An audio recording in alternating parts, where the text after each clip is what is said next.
皆さんこんばんは、スリープリークス金谷です。はい、スリープリークス宮川です。今音声の方どうでしょう。聞こえてますかね。大丈夫かな。このあたり何かありましたらコメントもください。はい。みんな裸で待機してくれてるみたいですね。裸待機で、はい、ありがとうございますね。はい。で早速そうですね。音が聞こえないですって来てますね。音聞こえない。はい。聞こえました。OK です。ありがとうございます。じゃあ行きましょうか。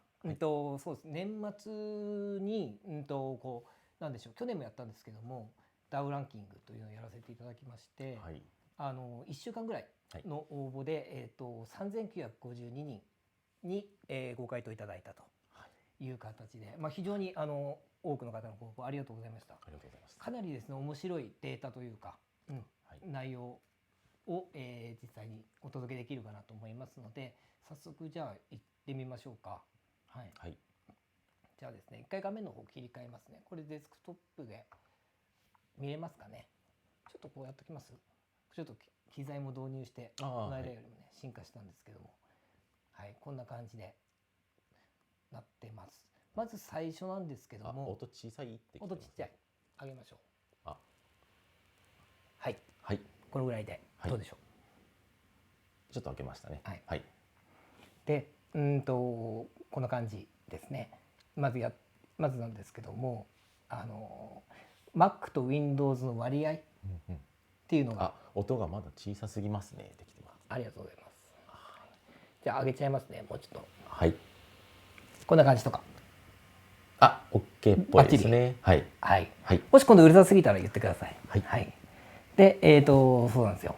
Mac、Windows のこのなんでしょう、比率というか、っていうのがこんな感じで、今回3000と、952人で、これ合計すると 100% 超えてるのはですね、併用、要はMac も使ってて Windows も使えますよみたいな、要は2つ使ってる方がですね、219名いらっしゃったと。結構多いですよね。そうですね。僕らももし講師やなければ、Mac、Windows 多分どっちかにしてんじゃないかなという感じですけどね。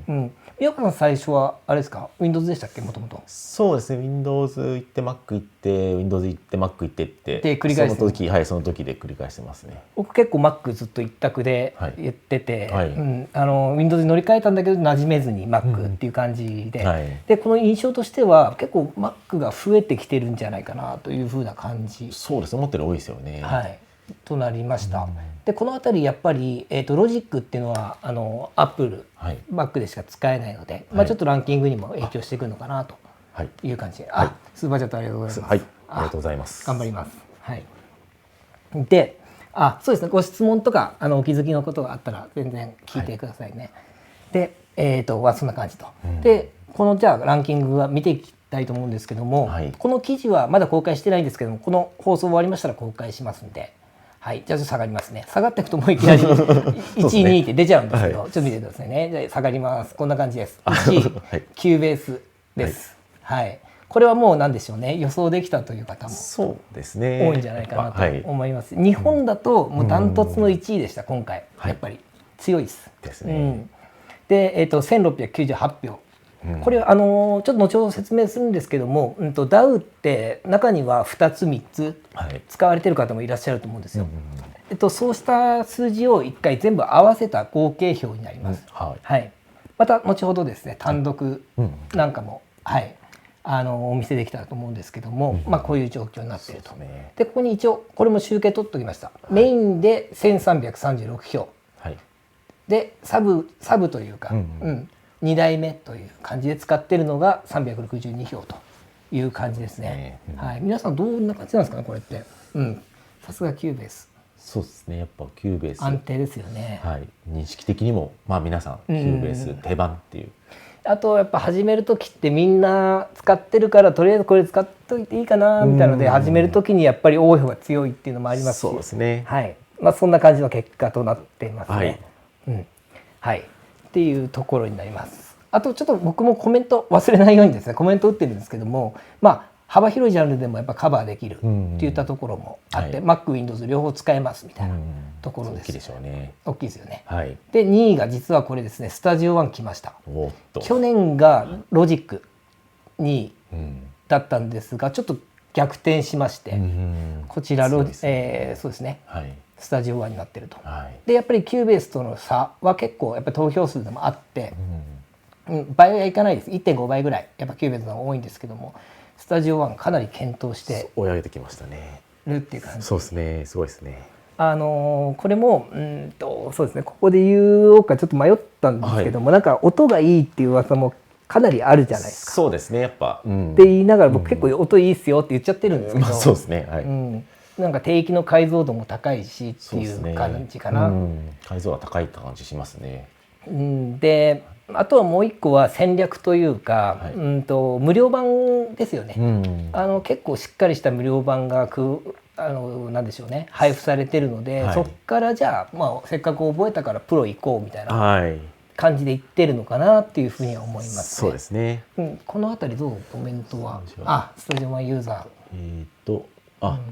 そうですね。スタジオ1気になってますという方もいらっしゃいますね。そうですよね。1ヶ月間無料で使えるんですよ。フルの機能が。はい。で、無料版でもいいんですけど。そしてちょっと音聞き比べてみてほしいなって感じですね。クラブ系とかの定期が大事なトラックっていうのはハマるかなっていうふうには。なんかこう分離感が最初使った時に思ったんですけど、すごい一個一個のトラックが分離して聞こえるなって感じで、くっきりそのリバーブ感の調整とかもしやすいなっていう感じは印象あったんですけどね。3の頃初めて使ったんですけど、そこは音の衝撃を受けましたね。こんな違うのかと。って思いましたよね。綺麗じゃんみたいな。そうですね。なんかオーディオマニア、別に DTM とかこう作曲しないオーディオマニアの方もわざとこの中入れて聞くってことですか。音聞いてっていう方もいるぐらいなんで、ぜひちょっとチェックしてみていただきたいなと。でフリー版も使ってね、こう曲作り励んでいただきたいなという感じで。あとごめんなさい、忘れてました。これなんですけども、やっぱり他の DAW にはついていない、しっかりしたマスタリング機能がついてるから、例えばキューベースで作りました、でその後にスタジオ1に持っていって最後マスタリングで何でしたっけ、配信用とか、CD にしちゃおうっていうファイルに書き出すとかっていう使い方も見受けられるかなという感じですね。ちょっとコメントもうちょっと見たいな。いいですか。すみません。ちょっと見ていただいて。この辺り置くかな、じゃあ。そんな感じ。見えます？大丈夫？全然僕は大丈夫ですよ。はい。そう、音綺麗なんですよ。そうですよね。そう、スタジオはついてきたりしますもんね。そうですね。あとなんかこれもあれなんですけど、セールとかになりやすいんですよ。例えばキューベースだとちょっとセールっていうとレアな感じなんですけど、スタジオ1って1年に何回かセールやってるんで、そうですね。その時に合わせてちょっと買ってみるとかもいいかなというふうに思いましたね。一応この後にうちのカテゴリーでもね解説してるんで、もしよろしければ見てみてください。という感じで2位がスタジオ1でした。そうですね。びっくりですねこれは。で3位がロジック。そうですね。アップル様ですね。でここが逆転してます。要は2位と3位が去年とは逆転してますっていう感じで、メインが679票、サブが271票という感じですね。ちょっとワンランクダウンとなってしまい、使用率が 0.3% 減少。でなんでかなとか考えてたんですけど、僕一人で考えてたんですけど、アップデート他のメーカーって1年に1回ぐらい4とか5とかなんか出るじゃないですか。結構ロジックってそこ硬派というか、なかなかこうそうですね、大きいアップデートはそんなに来ないし、まだ10からねもう何年も経ってるけどっていう感じかなっていう。要はやっぱりアップデートってユーザーを獲得するとかっていった意味だと重要なのかなっていうふうにも感じますね。別に上げりゃいいってもんじゃないんですけど、そこはすごくなんでしょうね、ランキングにちょっと影響してるんじゃないかなと個人的には思ったかなっていうと、でもやっぱりアップルブランドの強さとか、ダウも優秀なんですよ。あともう一個ロジックいいなと思うのが、アップデートしない代わりに結構細かなそのマイナーのグレードアップしてて、なんかストリングスの音源とかホーンの音源とか、今流行りの音とかが追加されてるとかしたので、そういった意味だと1個買っちゃえばずっと使えるから、やっぱりこの辺りすごい良心的なるほど。そうですね。価格もね、ひときわ安い方ですもんね。そうですよ。だから僕らこんなにアップルに、はいはい、そうですね。お布施してるわけじゃない。そうですね。だからまあ別にこれ売れなくても、はい、多分成り立つんですよね。まあそうですよね。まあそういった意味でも、まあそれはいいとして、はい、まあそうなんですよ。まあこういったところかなというふうに思いました。で比率 24.4% です。でちょっと先ほど言ったかな。これはこの記事は後ほどすぐ公開するんで、ゆっくりとご覧いただければと思います。じゃあ次行きましょう。FL。はい。FL 来ましたね。60。はい。いや来ましたねこれは。もうねなんか予想通りということもなんか感じましたけどね。皆さんでも使われてる方増えてるんじゃないですか。そうです。どうでしょうね。Mac 持ってるロジック多い印象。まあそうですよね。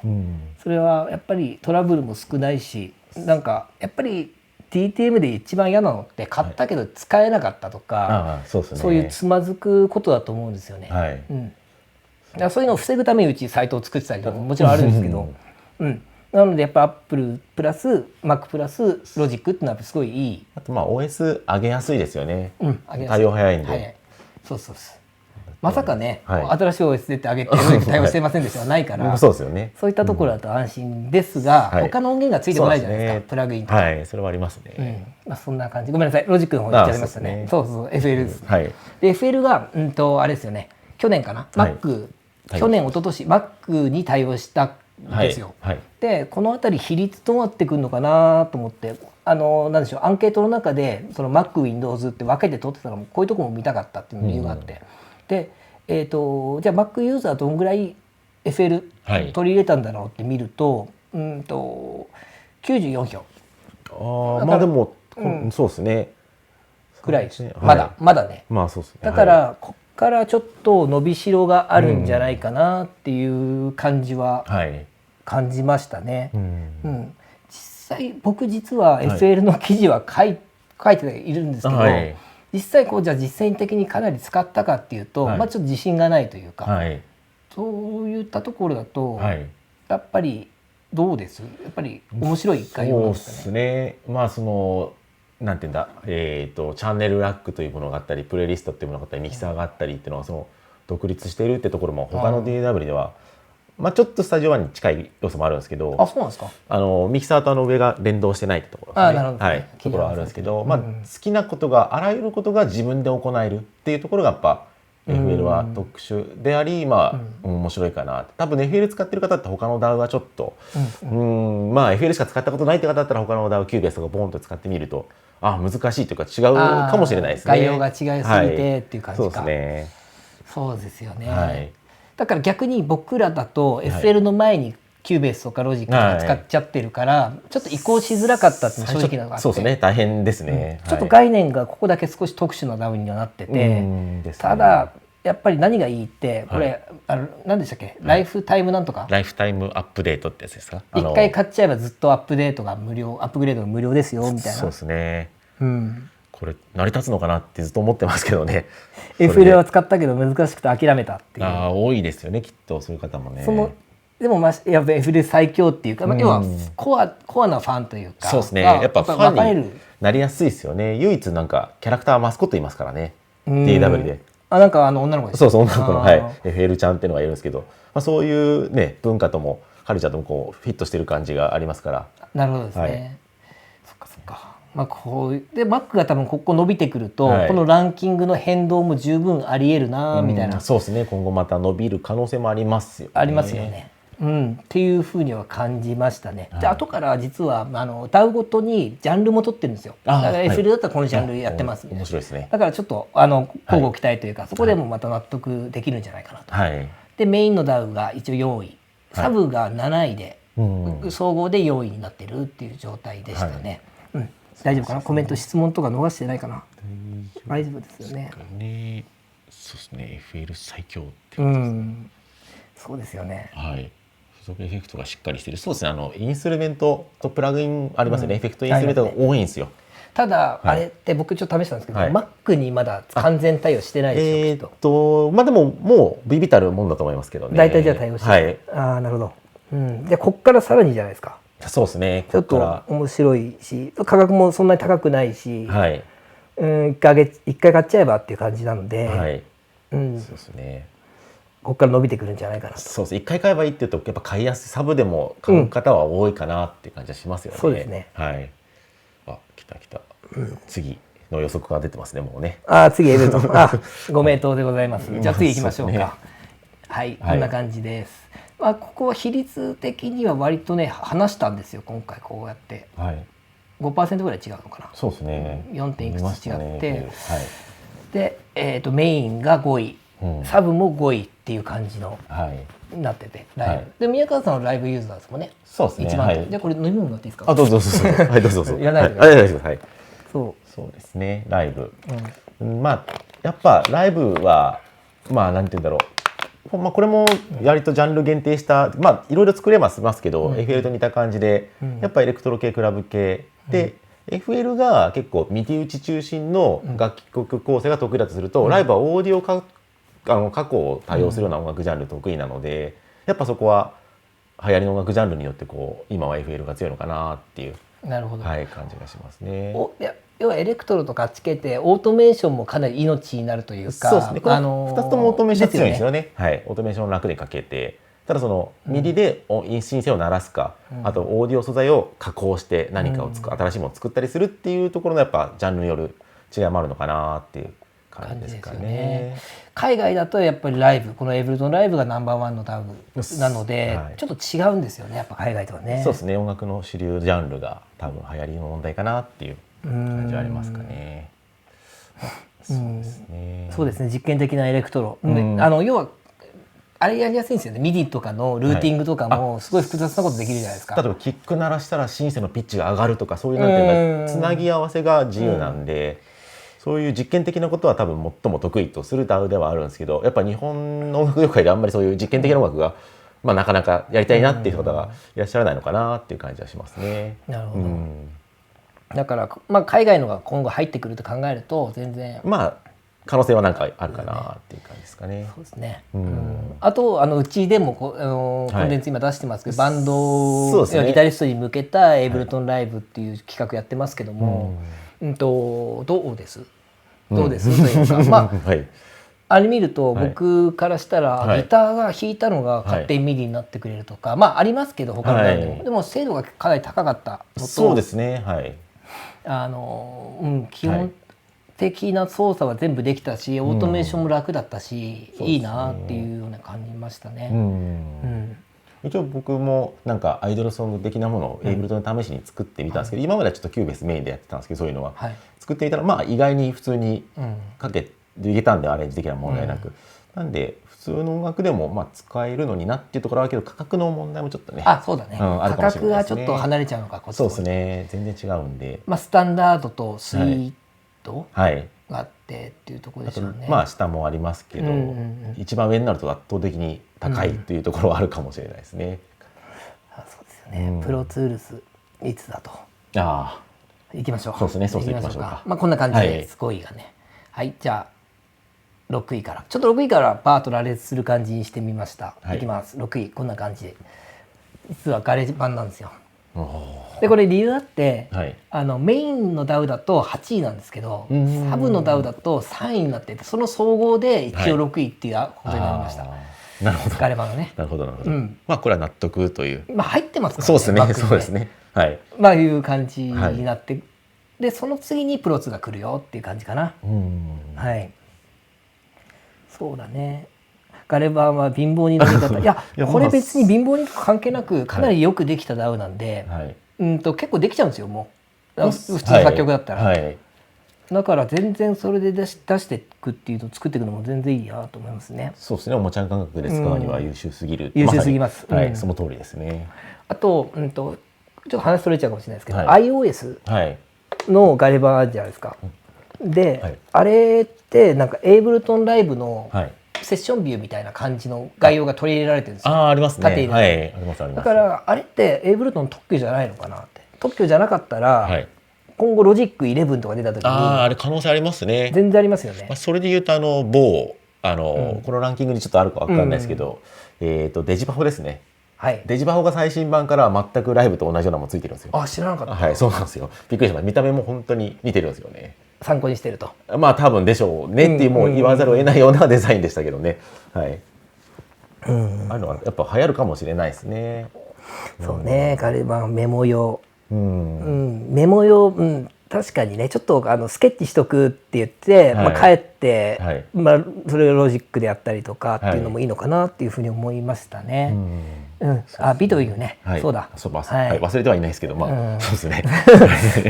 1何だった？これキューベースだったんですよ。キューベースですね、今回は。結構ダントツの1。この後この記事公開しますから、ゆっくりご覧いただければと思いますね。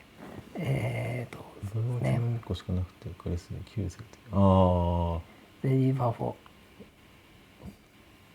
今からデジパフォ、そうですね、デジパフォは、いや僕 DTM 実は始めた時20年ぐらい前なんですけど、デジパフォから入って、本当ですか？やばいですよ。OS9 だったんです。だからなんでしょう、ミディとかも全部飛ぶんですよ。なんか打ったのに、4拍目に打ったのが次の小節の2拍目とか飛んで、っていうのがやっぱり不安定で、いや僕それのトラウマがあるんですよ。今絶対ないでしょうけど、そうですね、なんかだからプロ2にオーディオで持ってってプロ2でずっとやってました。ミディのためのダブみたいな感じですね。でリーズンと合わせてねとかやってましたね。そうです。だからそのイメージがあるかなと思いますけど。なるほど。デジパフ Windows 版も出ましたよね。出ましたね。そうですよね。っていう感じかな。全く知識がない方が使うんだったらやっぱりMac ですかね。Mac だったらガレ版から入るとか、あとスタジオ1のそのさっき言った無料のから入ると、要はリスクないじゃないですか。そうですね。無料で使えるから。でいけると思ったら上げればいいっていう感じがいいのかなと思いますね。ジャンルによりますもんね。おすすめというのはなかなか。今おっしゃっていただいてますよね。その無料版から試したらっていうのがやっぱり一番いいと思いますよ。やめちゃう可能性もありますからね。やっぱり飽きるとか、もう DTM 自体が面白くないなっていうのは向いてないなとかあるかもしれない。そうですね。そういうのは見ながらやるのが賢いかなとは思います。はい、じゃあ次行きましょう。プロ2、そうですね。そうですね、プロ2ですね。プロ2は昔やっぱり高い順位だったんですけども、ちょっとずつやっぱり他のダウンが落ちてきたのかなっていうような印象はありますね。そうですね。でこれがもう見えちゃいます。いいか、ここまで10位まで行きましょう。8、9、10バンドラボ。あるですね。ソナに変わって。そうですね。でマシーン。9位がね。そして10位がリーバーですね。これも評判はすごく、僕もちょっと昔無料版みたいなのがあるんですけど、それは使ったことあるんですけど、あるんですね。一通り何でもできる普通の DAW ですね、いわゆる。で値段が安いです。値段安い。安いんですよ。見た感じそうですよね。綺麗だし。普通のなんか足りないなってことは一通りないかなっていう感じはしたんですけど、ちょっとしか触ってないんで細かいことは分かんないですけど。リーバーね。リーバー使われてる方いらっしゃるかな。慣れちゃうと他の使う気になれない。アシッドとか。ごめんなさい。そうですよね。僕10位で今これ止めちゃったんですけど、多分こういう要望もあるなと思って一応すぐ出せるようにしときました。ちょっと待って。メインのダウですよ。これで今これちょっとごめんなさい。カメラ映せないけど、言ってきますね。ガレ版でソナが一応 1.14% で旧ユーザーってことですか、このバンドラブの。そうですね。アップデートされてない方が、でデジパ4が29票。で1% にちょっと満たなかったっていう感じかな。というような感じ。これも貼っときますかね。そうですね。せっかくだから。これも貼っときます。なんでこれも一緒にご覧いただければと思いますね。プロツールスは音源入ってないイメージなんですが、入ってるんですか？入ってます。一応。結構そうですね。7か8ぐらいから結構シンセとかもいっぱい入ってますもんね。結構音僕いいイメージあるんですけどね。アナログシンセも入ってたし、あとなんだっけ、エクスパンドも入ってますね。とかも入ってますよね。あとストライクだかなんかそんな感じのドラムで音源ですね。あれも良かったですよね。当時 BFD とかと肩を並べるような。どっちがいいかなとかって僕も結構聞き比べたりしてたんですけど。あとついてくるバンドルとついてこないバンドルがあったりとか、なんかいろいろあのあたりって結構音源が今よりもすごい価値が高かった気がする。そうですね。一個一個が入ってると実際高いしね。そうですね。値段も。結構覚悟を決めて買わなきゃいけないっていうような感じでもあったんですけどね。ビットウィグか。ビットウィグ何でしたっけ？ビットウィグは8に 0.2% っていう感じでしたね。そうですね、これから伸びるっていう。そうですね。そうですね。確かにまあ、ライブとは似てますけど、ちょっとまた経路が違うというか。ソナーには未来が。まあソナーはあれじゃないですか。バンドラブに変わったから。そこで、これ無料なんでしたっけ？無料ですね。無料だったと思います。本当ですか。じゃあもっともっと来るかもしれないですね、今後。そうですね。アビリティってそういえばありますよね。アビリティありましたね。元シンガーソングライターって日本のインターネット社のやつですよね。そうですね。が18、回答数18位で 0.46% です。なるほど。はい。っていう感じでした。はい。ここまでとりあえずランキングなんですよね。なんか言い忘れたことないかな。なんか言おうとしてたんですけども、まあちょっと思い出したら言おうかな。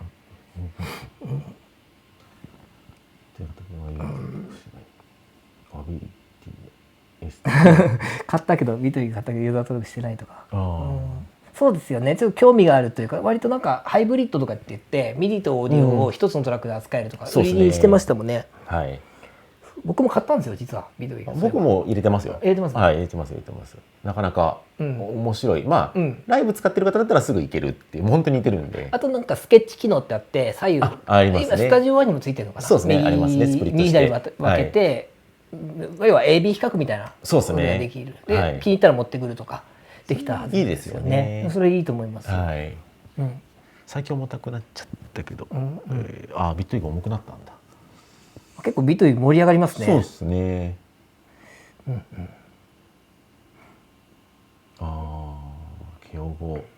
競合になるでしょうね。多分ビットリグとエイブルトンは。開発スタッフあれですもんね。確か。なんか一緒とかなんか言ってましたよね。一緒っていうか抜けて、はい。そうですね。そういうの多いですね。そんな感じです。いいですかね。じゃあ次行きましょうか。次が来ました。これ併用率ですね。複数使ってる。僕らも2つ3つぐらいは組み合わせますよね。そうですね。で2つ3つ組み合わせました。じゃあ実際どんな感じの割合なのかっていうのをちょっと見ましょう。まずですね。はい。これがサブっていう言い方しましたけども、これサブっていうのは要は2代目以降の DAW を使ってますよみたいな感じ、併用してますよってことになります。で、サブなし 44.4。要は半分ちょい下回るぐらいがもう一つの DAW で音楽制作されてるっていうことになります。はい。でありが例えばね、スタジオ1とキューベース併用してるとか、役割を分けて使ってますっていう感じの結果となりました。はい。なるほど。でこれも DAW 別でサブありサブなし取ってみました。これはこんな感じ。ここですね。で今見ていただくと、プロ2これサブなしってことは逆で8割がサブありなんですよね。ちょっとこれ書き方誤ったかな。分かりづらくなっちゃったかもしれないけど。で要は8割プロツールズの人はあれですよ。違う DAW 使ってますってなりますよね。ですね。でキューベースとかはやっぱり FL は 50% 優秀というか。ある意味これってDAW に対する満足度っていうのも若干含まれるんじゃないかなと思ってて。そうですね。機能が多いものとかはやっぱ高いでしょうね。何も完結できちゃうっていうか。そうですよね。一つで満足している、もしくは FL みたいに買えばもうアップグレードしなくていいからっていうユーザーだったらもう他を見ないでっていう理由もあるかなと思うんです。こういうような結果となりましたね。でプロ2がやっぱりちょっとここは少ない。他と組み合わせてます。ミキシング用ってイメージもありますよね。あとスタジオで作業するために持っとく。そうですね。普段はロジック使ってスタジオに持ってスタジオで撮ったやつを開くためとか。確かに。僕も多分そういう使い方すると思います。楽ですもんね。そのままセッションもらっちゃえば。プロ2も価格がちょっと高いし、サブスクリプション入っちゃってるから、日本人にはね評判が悪い。さあコメントがそうですね。喋ってるとコメントがたくさんいただいてますけどね。リーズンね。スタジオは。サブありの人が思ったよ。面白いですね。これコメントだけゆっくり読みたいな。そうですね。お金がない、そうですね。お金がないというか、これ買っとけばいいかって思った方だとやっぱ他見ない。全然いいと思いますけどね。正直音楽を聴いてこれプロツールスで作ったなとか分かるわけない、そうですね。まあ分かんないですね。音がいい悪いとかさっき言ってましたけど、はい、まあマスタリングも入りますしね。そうです、はい、なのでやっぱり大事なのは一つの DAO をしっかり使いこなすことっていうのはシンセもそうですけど、はい、使いこなして他を使ってそこの機能がどう違うのかって分かるようにならないと、なんかどれも手出して中途半端になっちゃうんで、そうですね、っていうふうにはやっぱり感じますね。はいはい、あとはプロセス以外どうやそうね、これ実はこれも取ってありますのでちょっと見てほしいんですよね。ちょっと下下がってきます。でこれちょっと図がちっちゃいので、大きくします。少し説明させてください。これ左がメインのだ、要はメインで使ってて、この横軸がサブで使ってますっていう感じの表になってます。キューベースがそうですね。でキューベースはキューベースで使えないから横棒になってるっていう感じですよね。でこう見てちょっと高いのを印つけてみたんですが、そうですね。でキューベーススタジオはやっぱり高い。でこれは要はさっきも見ていただきましたけども、キューベースの全体数って当然多いじゃないですか。でプロ2って少ないじゃないですか。だったら数で比較しちゃうと当たり前だけど、絶対キューベースがトップに来ちゃうんで、キューベースを絡めたダウになると。なんで一応パーセンテージでは出しました。で見るとスタジオ1がやっぱりこうマスタリングができるからなのかな。そうですかね。この使い方は確かに僕もそう思いますね。両方ともミックスまでやってそうですね、スタジオに持っていく。プロツールスもそうですもんね。ミックスで2ミックスまとめてスタジオに持っていってっていうパターンは多いかなっていう気もしますね。あとこれライブと FL を組み合わせるっていう亡者もいますよ。これ 15%。2つ使いこなすのは2つともちょっと癖ありますからね。相当手慣れなイメージがありますけどね。だからさっき言ったそのオーディオ加工とか、こっち打ち込みとかっていう方なのかもしれないですし、今後そういう理由も聞いてみたいですよね。そうですね。こういうような結果になって、あと注目すべきところは、ロジックがあれば、これは当然そうですね、当然ですね。注目しなくていいところです。ごめんなさい。これは当然なんで、そうこれ面白いなと思ったらコルグガジェット。コルグガジェットとライブが相性良かったんですよ。相性いいというか多い。音楽制作スタイル的に両方ともやっぱこう、エレクトロにすごい強いというか。やっぱあとリンクじゃないですか。エイブルトンリンクって。そうかも。両方同時に同期して走るんで。そうだ。セッションできるっていうのもあるかもしれないですね。あとガジェット、コルグのガジェットって音源すごいいいんですよ。そうですね。結構で VSE 使えるから、要はライブの中でコルグガジェットのガジェットを音源として使うとか。そういうのもあるのかな。ガジェットは書き出したセッションファイルがライブ形式なんですよ。じゃあやっぱそこ互換性あるから数字に出てるってことか。そうですね、おそらく。なるほど。ちょっとコメント見ましょうか。ごめんなさいね、2人で喋ってるとコメント見てないみたいな。そうだね。作曲用と作曲用とミキシング用っていうのもあると思いますね。でなんでじゃあこれも説明させてほしいんですけども、リーズンとか、シンガーソングライター、さっきパーセンテージ低かったのになんでこれ出してんのって話なんですけど、これは 1% 以上のものを出してみました。どれかの DAO が 1% を上回ってたら、一応出しておこうって言って出したものなんで、シンガーソングライターとキューベーススタジオは Windows ユーザーそうですね。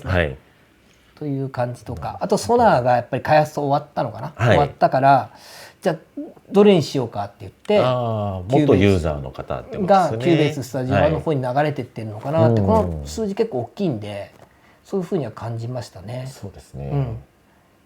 乗り換えキャンペーンとかやってましたよね。やってましたね。ソナーからの。なるほど。そうですね。こんな結果ですね。コメント見よう。そうだね。レコーディングはプロツールス、ミディを交えての音楽制作はキューベース。そうですね。それもそうですね。同じようなこと言ってる。マシンもスタジオ1ね。スタジオ1でこれ。スタジオ1でもう一個言いたかったのが、ごめんなさいね。なんか他の DAO って歴史長いじゃないですか。当然出てから10年20年とか経ってる。すごい経ってますよね、キューベースとかも。スタジオ1って新しいじゃないですか、割と。そうですね。だからなんかキューベースとかだと昔の機能も残しとかないと、後からユーザーから開けなくなったとか言われるんですよ。そうですね、はい、だから残さざるを得ないっていうのがあると思うんですね。そうですね、それは間違いないかな。でスタジオ1って割と歴史が、言い方変かもしれないですけど、歴史が浅い分、はい、余計な機能ついてないんですよね。その昔のレガシー的機能ついてないから、そうですね、はい、分かりやすいんですよ、項目も。確かにそれでっかいかもしれないですね。そうすると軽さにも、ソフトは軽いですもんね、スタジオはやっぱりちょっと、はい、だからそういうところもあるのかなって。だから初心者にとってはやっぱ項目少なくてやりたいことすぐ見つけられた方がやっぱいいから、はい、そういったところでもうスタジオ1が伸びてきてるのかなっていうふうに思いましたね。はい、はい、あとはプロツールスは何がいいですかってご質問がありますけど、プロツーは先ほどちょっと伝えたんですけど、はい、レコーディングスタジオがまだやっぱりプロツーっていったところが多い、多いですよね。から、はい、例えばレコーディングしたデータをもらって家で編集とかできるわけじゃないですか。互換性があるからね、はい、全部がアウトボードでかけたプラグイン全部その結果っていうのは無理だけど、はい、それをじゃあ違う DAW に持ってきたりとかもできるっていったところで、はい、レコーディングスタジオとの連携っていったところがいいかな。そうですね。あとオーディオの扱い、これ実は今日 DAW を全部立ち上げて一個一個デモンストレーションしようとしたんですけど、重くてやめました。そうですね、ちょっと、はい、重くてやめたんですよ。はい、そういったところで、はい、オーディオの扱いがすごいなんでしょう、僕的にはすごく一番やっぱりいいなって。そうですね、伸ばしたり縮めたりとかも結構エラスティックで、はい、いい感じです。カットもやりやすいですよね。やりやすい、はい、ちょっとロジックに改善してほしいところは、ロジックってオーディオファイル入れるじゃないですか。はい、でなんだろう、編集加えるじゃないですか、はい、たまにオーディオファイル自体書き換わるんですよ、はい、たまにというかバックアップ取ってやればいいんですけど、はいはい、じゃあ非破壊じゃなくて破壊編集になっちゃったんですね。そう破壊編集があって、多分それまずいですね。まずいです、はい、何度か本当にやばいことありました。なるほど。そうだからあそこなんとかもう少し分かりやすくすると、ロジックはいいなと思いますけどね。なるほど。一応バックアップはすぐ取れるんですけど、中でだけどそれ忘れちゃったりとかすると大変なことになりますみたいな。そうですね。そんなのない？いや、わかんないです。わかんない。これですか？何のあれですかね。もしよろしければ聞いてみたいな。そうですね。なんか間違ってたかもしれないです。間違ってた。わかんないです。はい。余計なことやらない。結構うろ覚えで喋ってる。わかりました。すみません。違って音源のダウの違いによって音源の音質、違うと思いますね。これは少なからずとも。そうですね。どんだけ力を入れてるかってところでしょうね。その内蔵音源に。確かに履歴で履歴でオートセーブに戻ることがあるよ。でもね、戻ってもオーディオファイル書き換わってるから固定されたままだったんですよね。なるほど、そうだったんですね。それがかなり前ですけど、そんな感じでした。でこれが併用率ですね。はい。で併用率で、僕ちょっとここでいいですかね。はい。実は今回、はい。なんですか。用意したんですよ。これね、こっち切り替えるか。はい。これはこうかな。これ。感謝状。今回感謝状を作ったんですか。はい。何の感謝状かっていうと、これダウランキングの感謝状なんですけども、このヤマハ社に向けてこの見てください。だいぶ遠いですね。ちょっとだいぶ遠い。こんなのが作って、これを要は何がしたかったかっていうと、すごいやっぱりクリエイター使ってる方多いじゃないですか。でやっぱり皆さん助けられてると、うちもかなり助けられてます。そうですね。キューベースはですね。そういったところでなんでしょうね。こうダウの音楽の制作、作曲に貢献いただいてありがとうございます。はい。そうですね。のを勝手に作りましたので、これヤマハ社に送りたいです。はい。っていうだけです。はい。それも動画にしたいですね。表彰。いややがるでしょ。いやそれやだ。そうですね。みたいな感じですね。はい。さあ。逆感謝、そうですね。逆感謝状をちょっと作ってみたいなと思って。はい。そうで実はこれね5時あるんですよ。5時ある。もう一回作り直して、もう一回作り直してしっかり送りますから。ダメですね。はい。じゃあ次行きましょう。はい。ここもさっきのさっき結構いろいろ質問いただいてますよね。じゃあそのダウの特徴はみたいな。はい。その音楽的特徴。はい。すみませんね。どうぞ。音楽的特徴とかっていうのはじゃあジャンルで見たら分かりやすいんじゃないかなみたいな。思いまして、はい、とりあえずジャンルも今回取ったんですよね。あ、はい、ごめんなさい、これ見えないね。こっちだね。はい、はい、こっちにしよう。はい、僕らいるのかって話ですけど、まあこれで見ると、はい、こんな感じの表がありまして、面白いですね。で、ここも僕ちょっと皆さんに謝りたいことがあって、はい、これ僕ウィキから、ジャンルって本当曖昧だし、ね、それぞれのジャンルに信者がいるから、中途半端なことは怒られんなと思って、はい、一応だからウィキ見て、はい、ある程度こう上げたんですけど、はい、不覚にも、はい、トラップヒップホップ入れ忘れて、今入ってるじゃないですか。入ってるんですけど、はい、これはその他で書いてくださった方も全部拾ったんですよ。はい、拾って振り分けたんです一応この中に。の数字になりますね。なるほど。こんな感じになっていて、はい、そうですね。まだコメントないね。はい、OK。で、だからちょっとこれだと広すぎるし、広いっていうか変に細かすぎるし、見づらいんじゃないかなと。ちょっと難しいところありますもんね。難しい、本当にじゃあ J-POP、K-POP とかって、じゃあポップスって何みたいな感じになったから、これは次回反省点とさせていただきたいんですけども、ちょっと大まかにじゃあまとめましょうって。いう感じでこうまとめました。とりあえずね、こうまとめてみましたっていう感じで、これ DTM やってる方、で複数回答可能です。例えば、ゲーム音楽作ってて EDM を作ってたら、どっちにも投票できるっていう感じにしました。はい、数が一応この上の感じかな、になってて、はい、圧倒的に予想できる、ことですけどね。ポップスがポップス的に多いなで EDM があって、これ半数占めてるんですよね、ここで。すごいですね、というような結果になっていますという感じ。皆さんこれジャンルどうですかね。そうですね、トラップがエブルと、リアリティフリーな付属音源のバリバリコンピューターが実は盛り上がりそう。キューベースの付属音源大丈夫そうかな。じゃあこれはね、ここに関しては大丈夫か。こんな感じになってます。で、これも後から記事見れますから、ぜひご覧ください。で、ここが次、これ大変でした。ダウ別の、これ見えますかね、解像的に大丈夫かな。見えないですね。ちょっと待って、じゃあこれ一回抜きますか。これ抜いて、抜けないか。どうしようかな。これデスクトップ片付けちゃってるんですよ。さっき。そうですね。なかなかできないから。なるほど。どうしようかな。もっと大きく。でも大丈夫かな。頑張れます。これ見えてますかね。今のやつって。いいか。後から見てもらうとして、ざっくり言いますね。で、これもやっぱりキューベースとか数が多いから、数字でやると当然キューベースに全部振っちゃうんで、パーセンテージで傾向を見れたらなというふうに思ったんですよ。で、そういうふうに出してます。で、プロ2見ていただくと、やっぱり録音系、レコーディング系のものは声取ったり、楽器取ったり、ロックとか。ロックなんて40.9 ですよ。ツールス使ってる人の4割がロックやってるってことですかね。そうですね。すごいですね。オルタナ、この辺もちょっと一緒なんですけど、みたいな感じで、やっぱり生系はプロ2得意だなっていう、レコーディングを行う上でですね。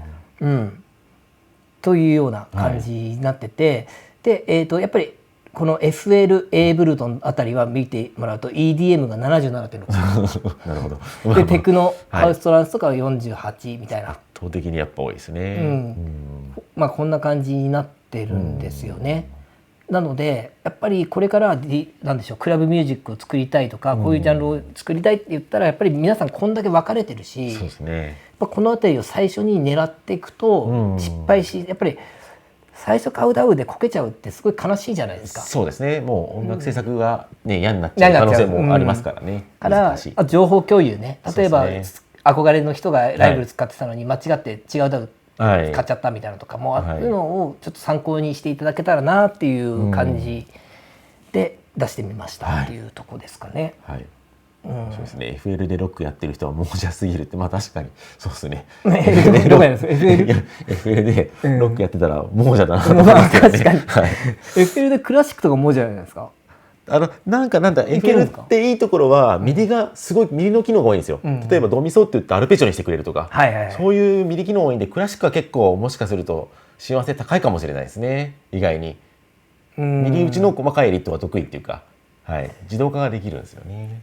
なるほど、ね、もしかするとじゃあ全然これありえるよってありえますね。ただ生撮りはまあ、できないわけじゃないですけどね。はい、ロジックはやっぱり僕も感じるんですけど、やっぱりポップス系とか、歌物で EDM 系とかもかなり万能にこなせる、音源もそうですもんね。生系シンセ系がすごくバランスよく入ってるんで、そういう方は要はバランスよく制作したいで、Mac だと価格も安いし、ロジックいいなっていうおすすめはできるから。アップルループもいっぱい入ってますもんね、最初から。結構ループ音源集みたいな、なんでヒップホップもやれるしそうですよね。でスタジオ1はどうなってるんだっけ。スタジオ1もやっぱり歌物とかがあって、でボカロはやっぱりキューベースとスタジオ1ってこれはもうはい、予想通りですね。やっぱりこの分特化してるからここには入ってくるのかなっていう感じで、キューベースはやっぱり全体的にバランスがいい。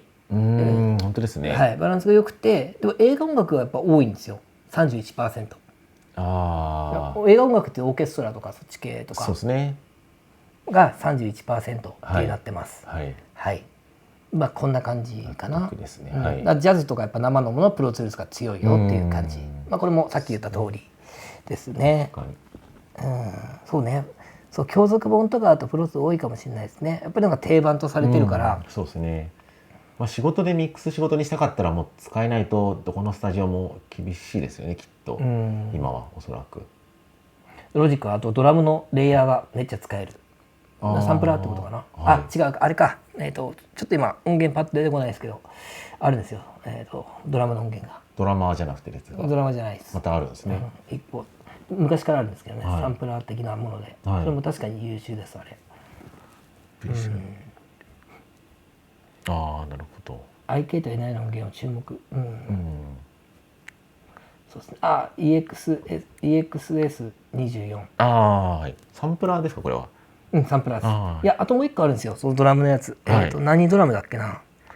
なかなか最近出てこなくてですね。なるほど。これ後から思い出したらお伝えしますけども、そんな感じです。そうですね、ジャンルが。こんな感じですかね。はい。で、一応これもいいかなと思ってご回答者様の傾向ってありますよ。これ性別。悲しいですね。いや、そうですか。いやでもこれ思ったより多いなって思ったんですよね。100人いたら5人女性ってことですよね。思ったより多いです。だって僕100人女の子と会って DTM やってる人会ったことないですもん。いや、そうかもしれないです。それ考えたら確かにそうですね。これ5人って確かにどう思います？多くないですか？いや、多いですけど、だって音楽制作って男女別になんか身体的な部分があってできないってことはないじゃないですか。歌ってる方多いですけどね。そうか、そうですね。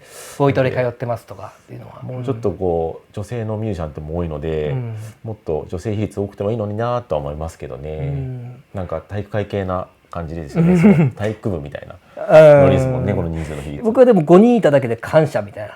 確かに 3% だと思ってましたから、それが 5% だったんで。そう。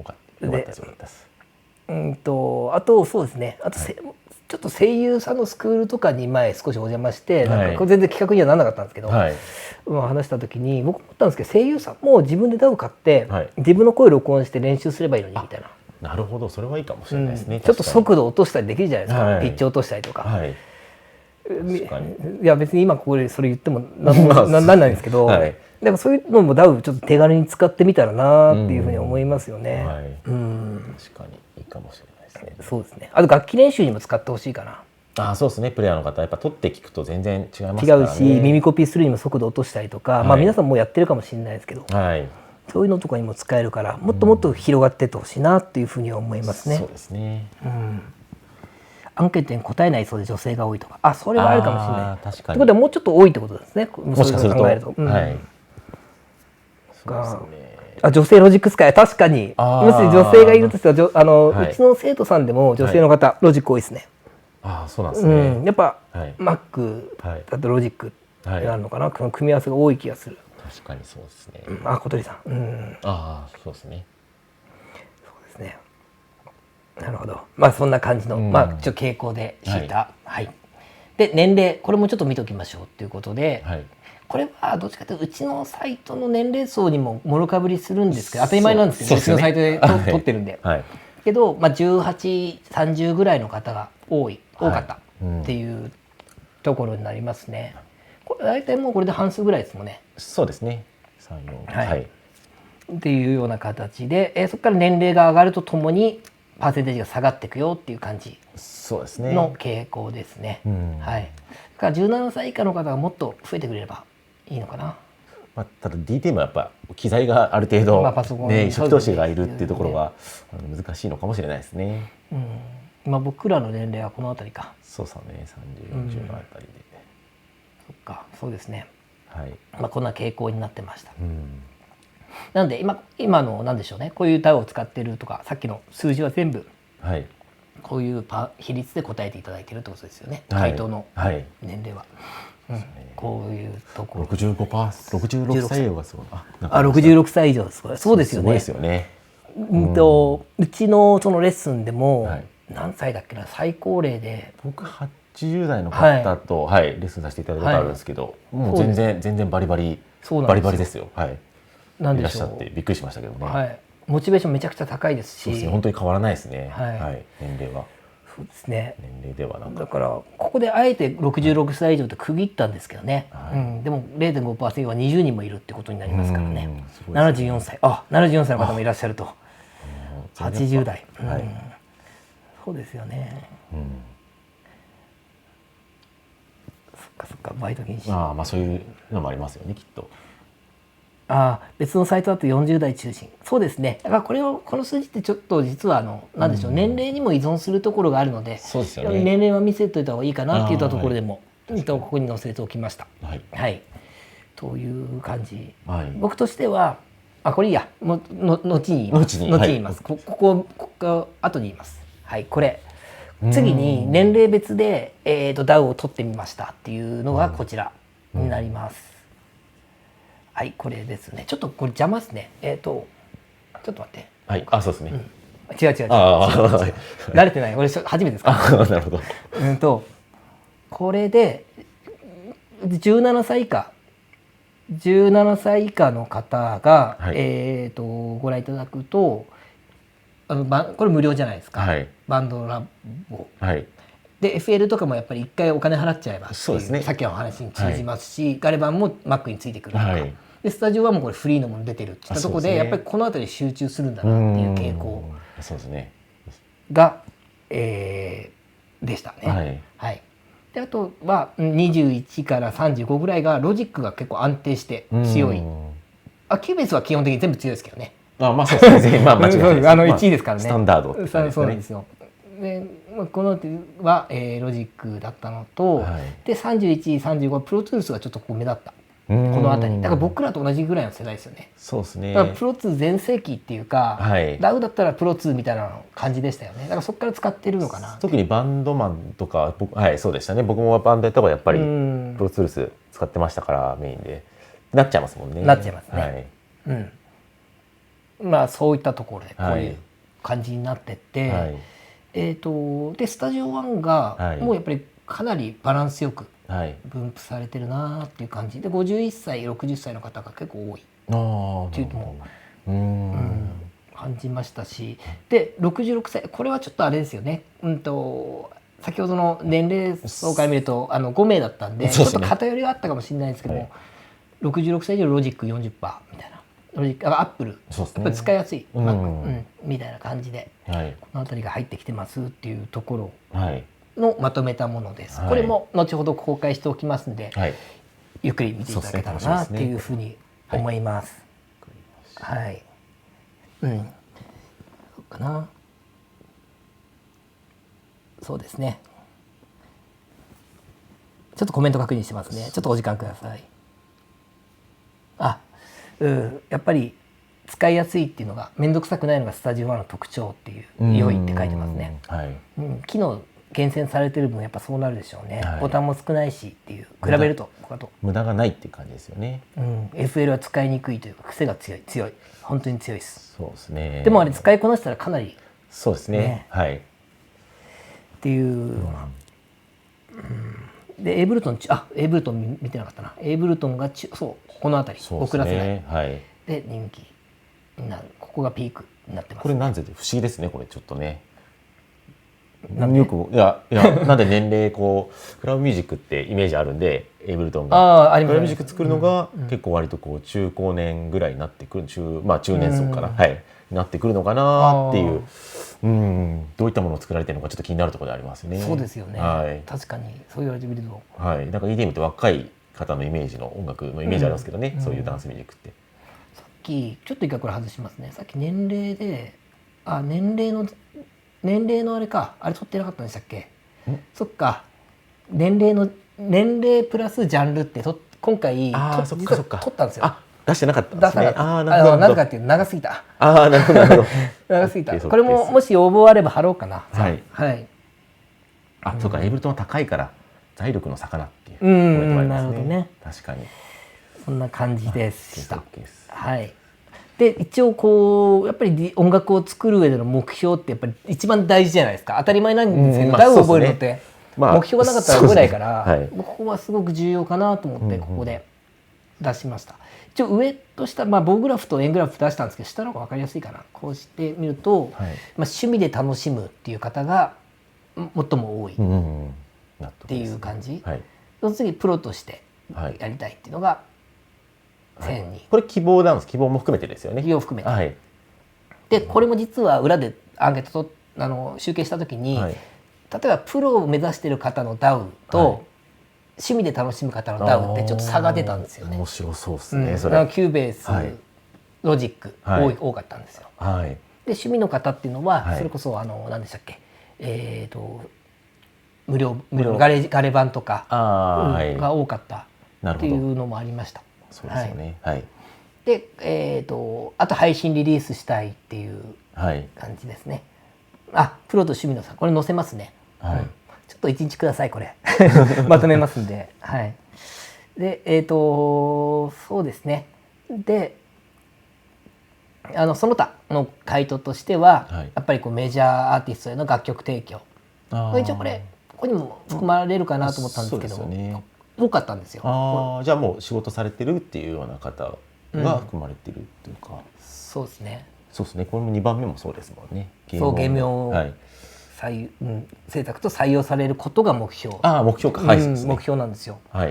でやっぱりアーティストというか自分を表現するためにやってますみたいなところから。なるほどなるほど。宮川さんどれなんですか？どういうことですか？いやこの中だと。この中だと趣味で楽しむんじゃないですかね。宮川さんは？はい、僕は分かんないです。始めたきっかけって何ですか？そうですね。始めたきっかけは趣味でしたよ。全然音楽でなんか整形とかも全然考えてなくて。意外ですね。なるほど。僕はもうなんでしょう。機材買うイコール回収を考えてるんで。なるほど。さすが。そうなんですよ。なるべく早くお金にできるようにっていうふうにマニュアルずっと読んでました。なるほど。それだけ終わりましたから。そんなのあって、でそうこれ職業ありまして、学生さんが多くて一番 30% 学生さんみたいな。で音楽関係の方がもうすでに音楽の仕事されてるっていう方が 13%。で IT これもやっぱりそうですね。パソコン系でつながってきて多い 10% ぐらいで390人となっていましたと。なるほど。以上でアンケートが終わりかな。という感じです。で最後にというか、これいいですね。今回じゃあこれ一回こっちに戻しましょう。戻りましたね。結構時間が経ちました。1時間ぐらいですね。予定通りですね。こんな感じの結果ですね。いかがでしたかね。面白かったですか。楽しめていただけたかな。だったらいいですけどね。ちょっと説明がね、やっぱり説明すべきところ多かったから。そうですね。こういうのは楽しみました。ありがとうございます。VSE 特集面白そうですね。音源も。そうですね。やってみたいな。そうですね。親近感。僕らに。それはありがたいです。面白かった。よかった。そうですね。そうプログラマー多かったですよね。そのMIDI自体がプログラムですからね。だからそういったところでハードルが普通の人より低かったっていうのがあるんでしょうね。やりやすいというか。またやります。はい、ありがとうございました。で、でこの他にも何でしたっけ DTM の予算とかもあったんですけども、それはちょっとまたおいおい違うのに関連付けたら面白いかなっていう僕ちょっと判断したんで、今回はちょっと一回置いといてっていう感じで、で後からちょっと何でしたっけジャンルとかの年齢は、数日いただいて、僕もう一回仕上げますから、貼りますよここに。で記事はこの後すぐ公開します。ですね。プラグインランキングやっぱ見たいんですね。やりましょうじゃあ。そうですね。ありがとうございます。ですね。あと本当に最後にアンケートの最後に例えば弊社でコメントあったら、スパチャありがとうございました。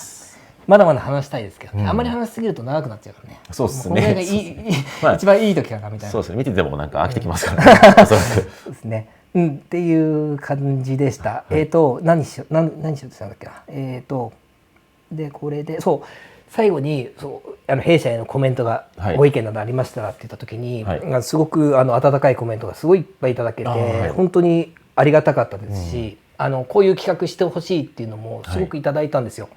なんで実は去年のアンケートでこういうのしてほしいっていうのは大体取り入れてるんですよ。例えば白戸さんのやつとか制作風景とかもあたりもアンケートから拾わせていただいたりとかすごく貴重だし、やっぱり僕ら中にいると、こういうのって思いつかなかったり案外こうスルーしちゃってたりとかあるんですよ。そういったところもね気づかせていただいて本当にありがとうございます。で今後もじゃあ VST いきましょうか。そうですね。やりましょうか。あとこの感謝状はですね、この感謝状は、クリエイターさんのこうなんでしょうね、皆さんの心意気を僕が山橋さんに届けますんで、責任を持ってですね。という感じで、じゃあ今日はこんな感じで終わろうかな。なんかありますかね。ありがとうございます。じゃあ今日は配信は一度これで、終わらせていただきます。ちょっと後からコメントを追って、もし返した方がいいなと思ったものがありましたらコメント欄で返しますんで、じゃあ今日はこれで終わります。ご視聴いただきありがとうございました。ありがとうございました。